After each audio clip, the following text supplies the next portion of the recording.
Hello, Scott here again, and welcome back to the Guilty Pleasure Cinema. Welcome to a special Hyperbole, in that this is the Summerton's Summer Summary 2014. Now, what is the Summer Summary? The Summer Summary is a quick rundown of the movies I saw in the summer months. The summer always starts in May, and obviously ends at the end of August. Just always how I viewed it, and the summer movie season is something to always get excited about. When you love action movies, you like superhero movies, all of that, now is the time for it. Summer is the time. Unless you're Marvel and decide to change the rules. Well, we'll get to that. We'll get to that. So what do? I look at the movies I saw all year and discuss them briefly. Which is why this is a Hyperbole special now, because that's what I do with Hyperbole. And yes, Hyperbole, I know it's hyperbole. I say Hyperbole, makes it mine. So, we will start with an honorable mention of Captain America: The Winter Soldier, released April 4th, preceding the summer movie season by a month. Reason for that is because Marvel said, whatever, summer starts in April. And until this past Friday, August 29th, it was the #1 movie of the year. Something else took that over. We'll get to him. Captain America 2, with the April start, and Thor 2 the year prior, proved that the summer movie season is not the only time you can release a successful movie. 300 did that back in the year 2007, and even The Hunger Games in 2012, I believe it was, for the first. Forgive me for not remembering right.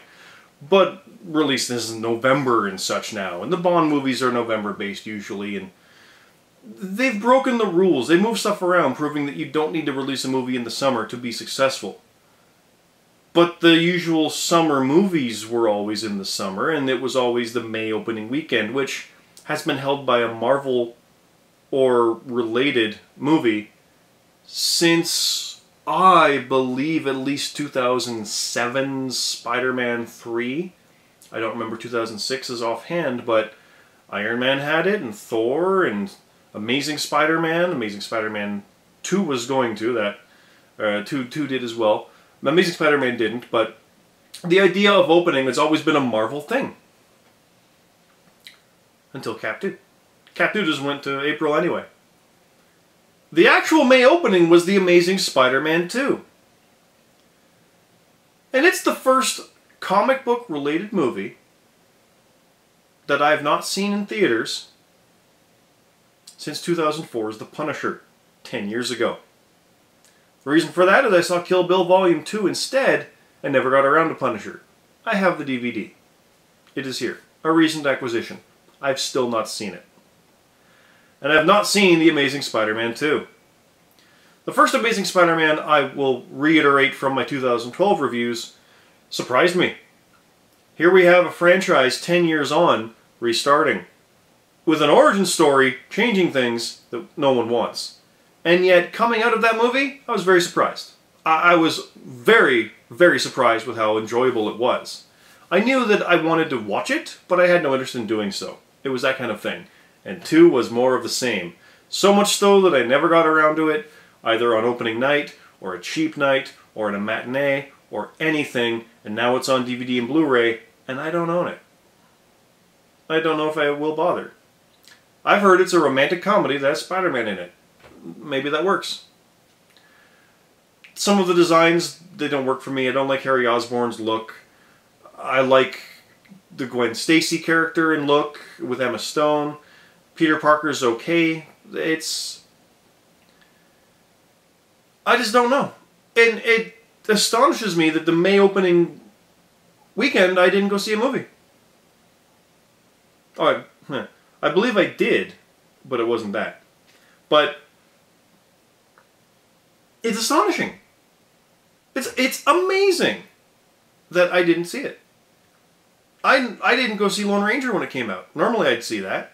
I mean, I saw Street Fighter: The Legend of Chun-Li in the theater. I saw Dragon Ball Evolution in the theater. Because, hey, let's go. This one's out. Looks like it could be fun. So I saw Jonah Hex in the theater. Though, truthfully, I wanted to see it. So normally, Amazing Spider-Man 2, of course we're going to go, right? Spider-Man 2. Didn't do it. So right away, things are different. for this third Summerton Summer Summary. The next weekend was Legends of Oz, Dorothy's Return, Mom's Night Out, and Neighbors. Didn't see any. And I will go back to preference that I mentioned Jonah Hex and Street Fighter and all these other types. Normally, I don't go to the theater unless it's a big one like an Iron Man or a League of Extraordinary Gentlemen. And by big, I don't mean successful. I mean a blockbuster, like it's worth seeing on the big screen. Neighbors, Legends of Oz, no. The romantic comedies, I don't bother seeing in theaters because they don't need a big screen. They don't. More of a date movie, and I'd be totally up for that, absolutely. But that's more the experience that you're involving with. With comedies, those I've grown towards. The first two Hangovers. Didn't bother with the third, but the first two Hangovers, Due Date, super bad before that, I had to realize what it was. I remember thinking the idea of that movie was absolutely ridiculous. But those and now the Jump Street movies, these are absolutely worth seeing in the theater because the crowd environment is key and fantastic. So those are worth in there as well. Not for the big screen, but for the crowd. So when I go to the theater, it's pretty much you're talking the Iron Mans. I look at the list I have over here of the movies randomly. The Beowulfs, the John Carters, which I never did see. I kind of lament skipping that. Everything from Conan the Barbarian to Taken and Get Smart. It's the big movies. None of these count. But Godzilla does. And Godzilla was a fantastic 20 minutes. The rest of the movie was a lot of teases. It still annoys me. But we're getting a sequel, so I'm hoping they've learned and they can establish and go from there. The other movie that weekend was $1 Million Arm, which is a baseball drama that might be interesting at some point. Blended is an Adam Sandler comedy, and I'm long since caring about him. I'm long since past caring about him. But X-Men Days of Future Past was fantastic. Absolutely love that movie. And looking back on it, it's almost astonishing in how they pulled that one off, because it doesn't really feel like an X-Men movie. It truly doesn't. It's just a great period drama with time travel and murderous robots in the future. X-Men. So, I can't say enough good things about that one. A Million Ways to Die in the West. That one I'm a little leery on now. Coming out of it, I was laughing a lot. But there were some points when it was just a bit too much. And I don't know how rewatchable that one is. I haven't seen Ted since I saw it in theaters either, so I might be remembering it for more than it was. Like the initial shock of it is the laughter. Does it hold up repeatedly? I don't know. So I can't say anything about those. I know like the Naked Guns do and the Hot Shots do. Those ones hold up for me. But those are more about the funny than the surprise. A little leery on Million Ways and how that one will. Maleficent was one I was actually curious to see because, again, it looks visually cool and I want to see it. But I don't care about seeing the movie. I never did. So we eventually will.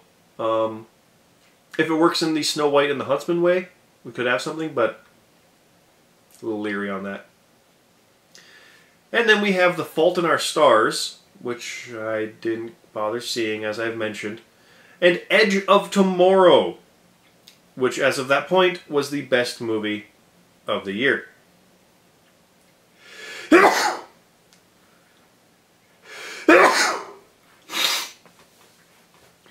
Now, Edge is actually going through something that will get its own due.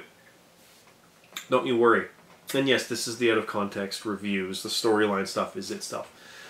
Edge of Tomorrow, based on the book All You Need Is Kill, was done by one of my favorite directors who does not get nearly enough credit, Doug Liman, who did the fantastic Mr. and Mrs. Smith. I can't speak well enough on that movie and how it works, how he establishes something and then plays with it. And that's what he does with Edge of Tomorrow. And in Edge, everyone is amazing. The cast is fantastic. The direction, the action, it's believable through and through, with the concept of someone reliving a day when he dies because they got alien blood on them, because that's what they can do. It's a ridiculous concept and amazingly executed, and is so close to hitting 100 million for its box office, and I hope it does. I can't recommend that movie highly enough. When that movie ended, if they started replaying it again, I would have sat there and watched it all the way through and paid them for it. That good. I can't recommend that one highly enough. It's a smart sci-fi action movie. Truly is. In every way. So, that's an easy one. Then we have the craziest weekend of the entire season was 22 Jump Street and How to Train Your Dragon 2. These I wanted to see both. How to Train Your Dragon was a fantastic action animated movie. And 21 Jump Street was the biggest, funniest surprise I've ever encountered in a movie. So which one to see first? Well, we saw Jump Street because it was in the AVX theater, and then saw Dragon after that. Jump Street was more of the same, but knew it and made that the joke and had fun with it, and even played on the idea of it's a sequel and you can't do the same thing again, but we want you to, we got to do it differently, and the budget's different, you can't do this. And really did it well, like in that Mr. and Mrs. Smith kind of way. They made the action work to make you invest in the comedy. How to Train Your Dragon 2 upped the ante and really beautifully tied everything from the first one into a logical expansion on the second, and added stuff that made sense as well. But there's always been some goofiness with some dragons I don't like the bulbous ones with little wings. I never got that one when you have the proper dragon designs. It just doesn't quite fit for me. I get it with the kiddie type stuff, it works. But the main villain of that was just a big generic growly guy. He truly was. There was nothing special about him. And they teased different things too, where he had power over dragons and a cloak that resisted fire and all this other stuff, and they just had him be like, ah. Felt like a lost opportunity there. But that really doesn't knock it. The movie's fantastic. Both were. Then there was a skip week of Jersey Boys and Think Like a Man 2. One is about the Four Seasons. One is a sequel to a movie. I had heard of the book, but didn't know there was a movie. So neither of these I cared about. Not only that, but the Four Seasons, when they talked about how his voice is amazing, I don't think so at all. Not my tastes. Then there was pretty much the Transformers Age of Extinction week. This was the most successful Transformers movie yet, I think. The first one with the Witwicky kid worked and made sense. Having him back for these sequels did not. And it was the point of it was a normal kid who was friends with them. And I get that. But these guys are in the military now. It's like, sorry kid, I got a job to do to save the world from my other alien brethren. I can't hang out. What? Like, you can have diplomatic stuff, sure, whatever, but no, these soldiers should be the stars of this for the human side. So with this one, we actually have people who are capable, human characters who affect the story and aren't just there needing to be saved or doing things that don't really factor into things because they can't affect it whatsoever. Sure, it took at one point he had a sword that was shooting. Okay, it's Transformers. If you're losing us on that part of it in the fourth movie after having giant transforming robots, whatever. The one issue I had with that one, though, admittedly, was the man-made Transformers. How they kind of came apart into this spirally cubic thing and then reassembled where their location was. That's how they transformed. It did, like when it was a matter of shifting parts and pieces would go, so this would turn into this. Like there's logic behind that, and they spent 3 movies making sure that you saw that and it worked, in that these pieces went together. But now we're just going to have it break apart into particles and reassemble over here. Not quite a Star Trek transporter, but the similar kind of visual even on it. And I just couldn't grasp around the idea of that they're able to make technology that does that. That's the man-made stuff. The humans couldn't even make the machines that convert and stuff, but they could make the ones that came apart and did this kind of thing and swirly. Probably that's where it lost me. That really didn't work for me. But Galvatron himself was great. I love the look and designs and how angry he was. The entire stuff with China was okay, but what we had really in that one was an over-bloated movie again. But the better one in the long run, so it was what it was, and definitely we're seeing on the big screen. It's enjoyable for what it is. The best comparison I had with people that was with that and Godzilla, because Transformers was more enjoyable overall, but Godzilla's better. But there's a lot you have to slog through to get to the good stuff. If that makes any sense. Then we had a bit more of a skip, because Tammy I didn't care about. I don't like Melissa McCarthy. I don't like her comedy when she's playing off someone worthwhile, be it identity theft or the heat. And this one, she really didn't have anybody to play off of. She did have Susan Sarandon, but it was more just, let's put her in her own movie on her own. That's not why she's been successful. Even Bridesmaids was an ensemble. So that was a tricky proposition and did not look funny. Deliver Us from Evil. I don't go to see horrors unless it's Paranormal Activity. And I even skipped the marked ones, which I'm now regretting because I heard, oh my god, I had to see that. So that's that. And Earth the Echo. Don't care. Didn't even know what it was coming in. It's rare. If I haven't heard of it coming in, it's because I don't care about it. So, didn't care about that one. Dawn of the Planet of the Apes. I've still not seen Rise of the Planet of the Apes. And I heard that's great. And it's more of the same. More good. So, that one, only reason I didn't see that was because I hadn't seen the first. Only reason. Otherwise, I totally would have. So, that one gets a pass. Because that one is like, I need to get up to this and actually catch up. So, and that's odd that I haven't seen these movies yet. But I didn't see... I mean, I saw the Burton one and I hated it, so they lost me for the franchise, so we'll see. Then we have one of the few where there was 4 main ones. Persecuted, which I can't even tell you aside from that's the title. Planes, Fire and Rescue, which was a direct-to-video release that got into theaters. Don't care. The Purge, Anarchy, which is the concept of the Purge, which I find is absolutely stupid because, yeah, you'll get rid of all crime because you'll be able to do it legally here on this one night. But then make it into an anthology series of movies, which I think is brilliant, and that's a beautiful idea. And it's more like an action movie from what I heard as well, but I didn't go to see it.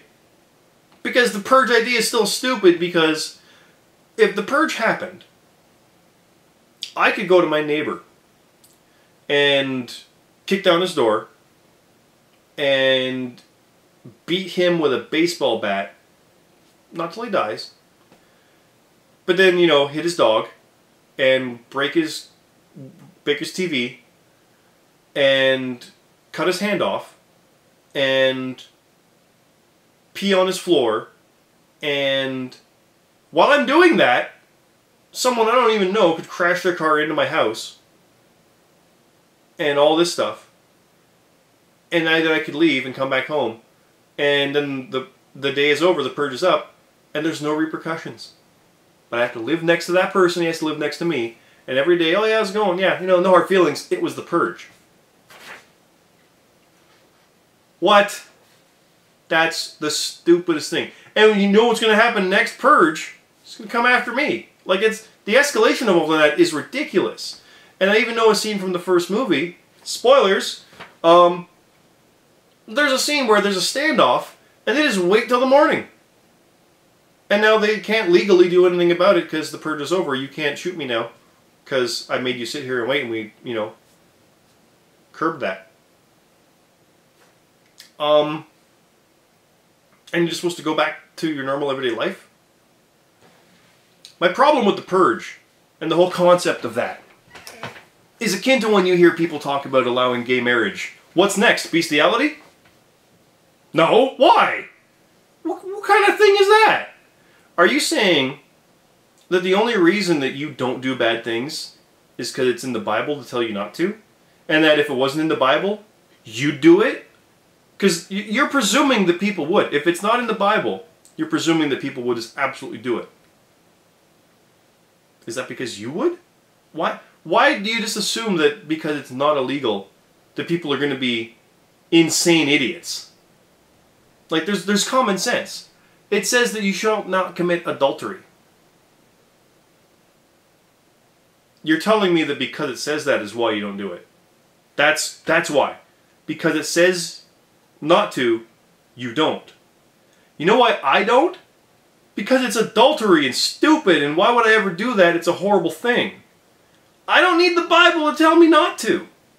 But you're saying that if the Bible didn't say not to, you have no reason not to do it? How about a moral code? So that's a religious tangent, forgive me. But that's the idea with this.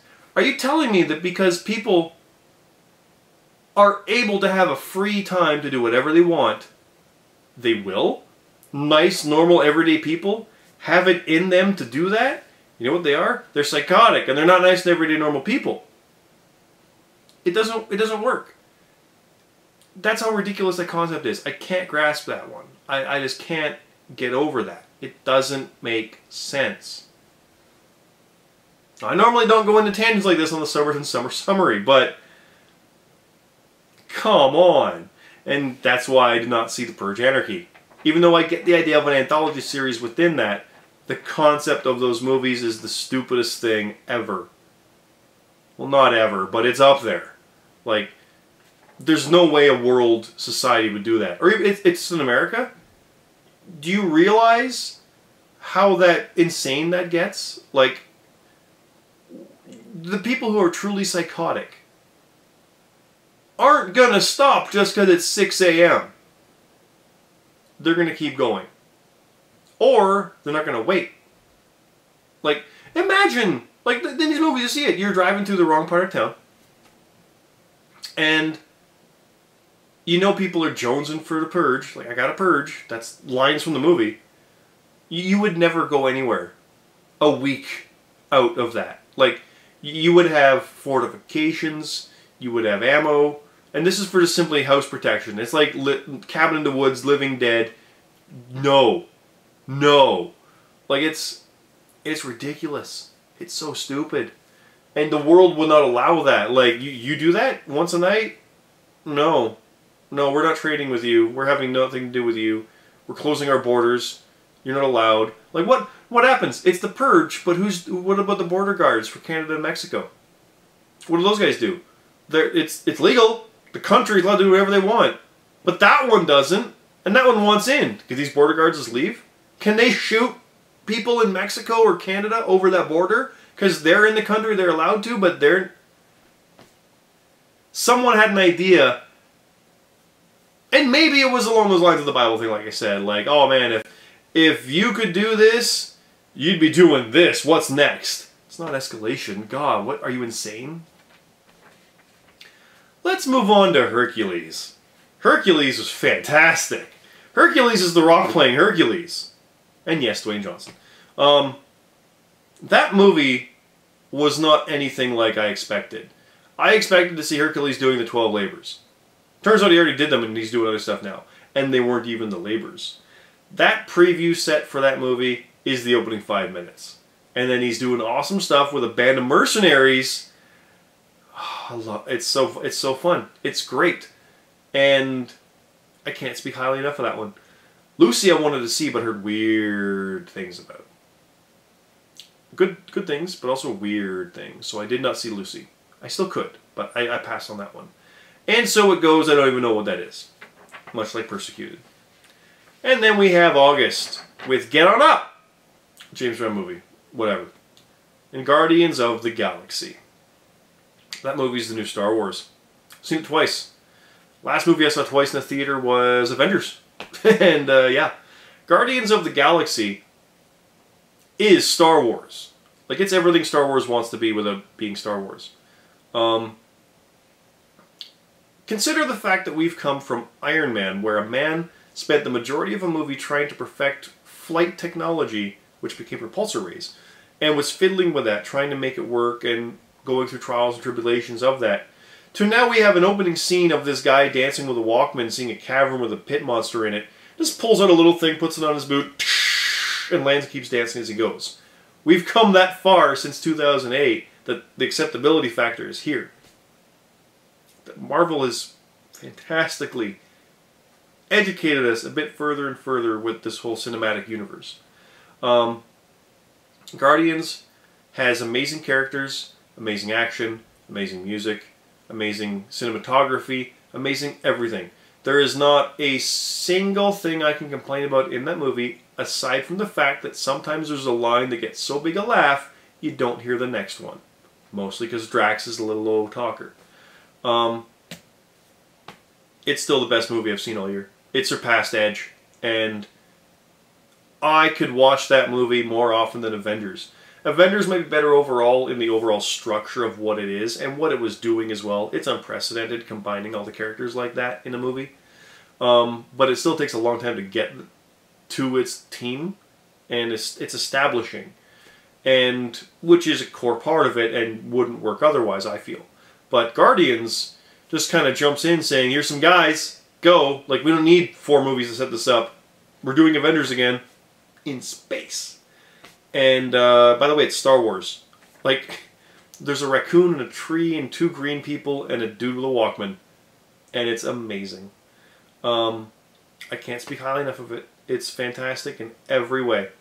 And I look forward to the sequel, look forward to Ant-Man, look forward to Avengers 2, and Doctor Strange, and whatever else they do.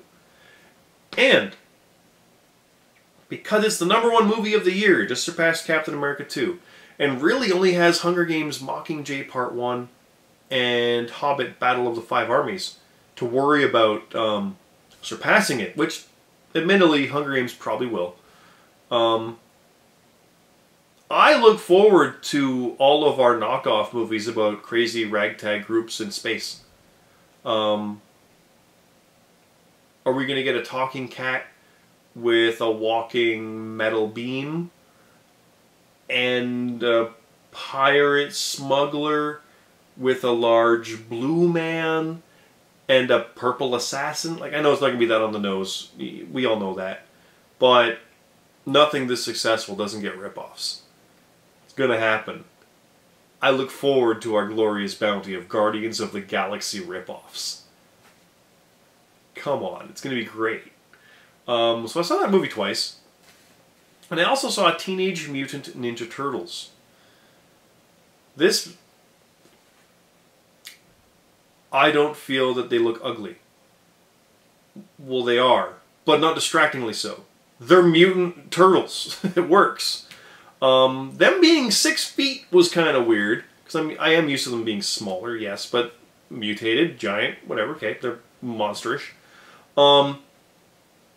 Everything I heard about this movie, knowing it was Michael Bay producing and Jonathan Liebsman directing, after his Battle Los Angeles, I knew that it would work fine visually. It would be okay. We're in a good hands here. I have no issues with Megan Fox. She is not the horrible catastrophe people say she is. I like her, and I figured she'll be good as April. Fair enough. Yeah, going into that, it was okay. Let's see what we get. Then the trailers were kind of lacking, but then they showed the one where really the turtles were having fun. And I'm like, yeah, okay, we're gonna have fun in this movie, and it's gonna invoke some stuff from the cartoon in the sensibility of this goofy stuff. Okay, I am on board. When I saw that movie, I said this multiple times to the people I was with, it is the singular dumbest movie that I've had the most fun at in years. There are scenes with absolute stupidity, followed by absolute hilarity, which immediately made it all worth it. Like, the payoffs were amazing, and yet it's so stupid. Again, spoilers around, and I don't want to go into much because I don't want to cannibalize a future GPC because, oh my god, yes, I'm reviewing it. But there's scenes where they're doing things and their mission statement is one thing. And it's like, what are you doing? Why aren't you doing that? You're so stupid. It is what it is. And it knew it. It's Teenage Mutant Ninja Turtles. And successful enough for a sequel. So, yeah. There's an action scene in that where they're going down the side of a mountain with Humvees chasing a tractor trailer while they're sliding down it. I've never seen a scene like that before. It's... oh my god. So yeah, that's an easy recommendation. That's a great one. And that one followed Guardians. It's like, whoa, what's going on here? After that we have Step Up, All In, we have Into the Storm, and we have the 100-foot journey. 100-foot journey, Step Up, All In, don't care. Into the Storm, saw trailers for that said, hey look, there's a storm. A friend of mine called it Twister 2. It may as well be. It was basically showing off the sound effects of storms. Like, I don't care. You've not given me any reason to care about these people. I don't know who they are or anything. And the disaster movies rarely work with me. They just don't. I don't care. Because there's an amount of sameness and an amount of it doesn't matter who you are. You can't rationale with a tornado. You can't reason with it. So I get that element of fear because, exactly, you can't reason with it. You better hope you survive, but that's where it comes in. It comes down to luck. Because when there's people driving in their cars and that one gets pulled up and that one doesn't, there's nothing either of those people could have done to save that or stop that. You know what stopped it? That's the protagonist. And you lose me right there. Because you're going to have everything happen that close. But I know it's never going to happen to him. Or, you know, they always have the ones where maybe it does. But it's just so close because we're not done yet. And I know that's breaking the suspension of disbelief. But that's the problem. It takes a lot to get me to suspend my disbelief on those. It rarely ever works. So I never really bothered with those ones. After that, we have the last great one of the year, I felt, was Expendables 3. It's always toward the end. And that one was along with The Giver, which I don't care about, and Let's Be Cops, which I actually thought looked really, really funny watching those trailers. And yet it was so long ago, I lost interest in seeing it, and it was Expendables 3. Still haven't seen Let's Be Cops, probably get around to it, but I've heard okay things about it, which is unfortunate, because it looks funny. But Expendables 3 was PG-13 Expendables, and I talked about this one very recently, because it's only been 2 weeks. Thinking back on it, it's such a cluttered mess in the middle. For the entire reason that we knew it would, there's replacements that we don't want. We don't want these kids. As capable as they may or may not be, we don't want them. We want the Expendables. We want the ones we're here to see. The reason this franchise exists. We want that. As I drop a large book on my foot. Don't want that. We want the Expendables. We didn't get it. We started with a little bit, lost one, had stuff go through, lost the rest. Eventually, had something at the end where we got them, barely, kinda. And they teamed up with them in Force 2. It was okay. It's disappointing, and the box office was so low, we probably won't get that fourth. But you never know. It's independently financed, so they probably will, but the more I look back on it, the more I'm disappointed. It was still fun. Like, Brad Jones, the cinema snub, summed it up. There's really no reason why I shouldn't dislike it, and yet I do. Like, it has everything that I should love. Why don't I love it? And it really is that. It was just missing something. Maybe it was the R rating. Maybe we needed that over-the-top oomph to really get us into it. But it just didn't work. The movie was lacking something. And I doubt it was the rating thing, because it was designed as a 13, so it wasn't like we needed the violence to do it. We saw people dying bloodily, so it wasn't that. It was just we didn't get enough of Lundgren and Couture and Cruz and those guys. The reason we're even here in the first place from the prior set. So, yeah. We end, because there's been a couple others, we have If I Stay, which is the Chloe Grace Moretz movie, which is a high concept about just a simple romantic one where the girl's trying to get with the guy. But she's the ghost because she was in a crash, and now she either stays in the afterlife, because if she comes back she'd be an orphan, and that's not, like, who wants that life? But also, maybe she comes back because she has her whole life to live, whatever.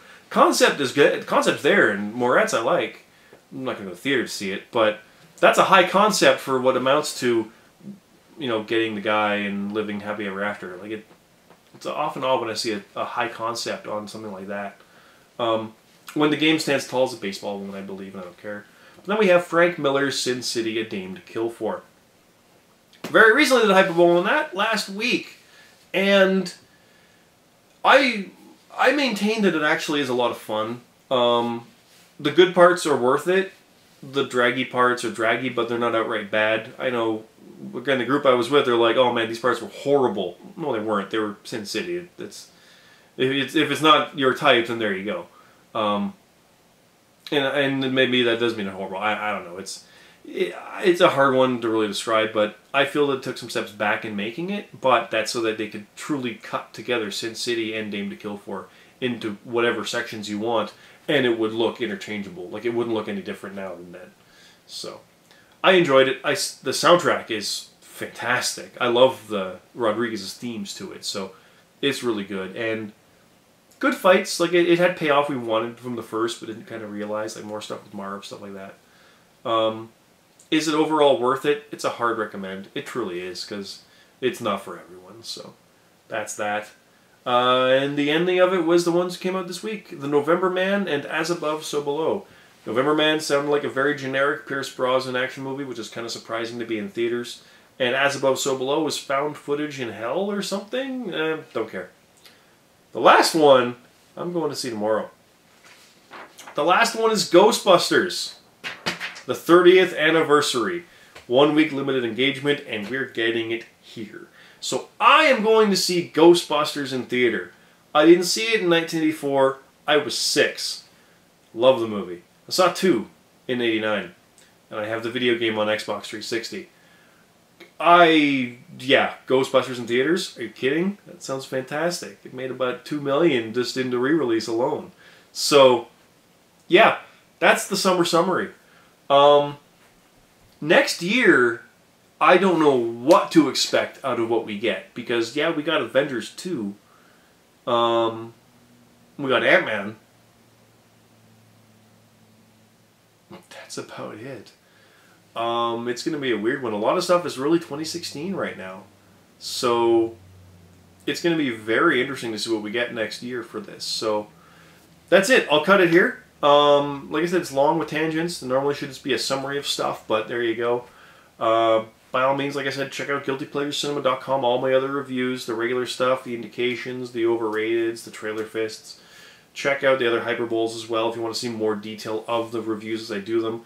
But also check out Zion Mainframe Gaming, where I'm part of the Let's Plays with Matt and Zion on Questionable Gamers.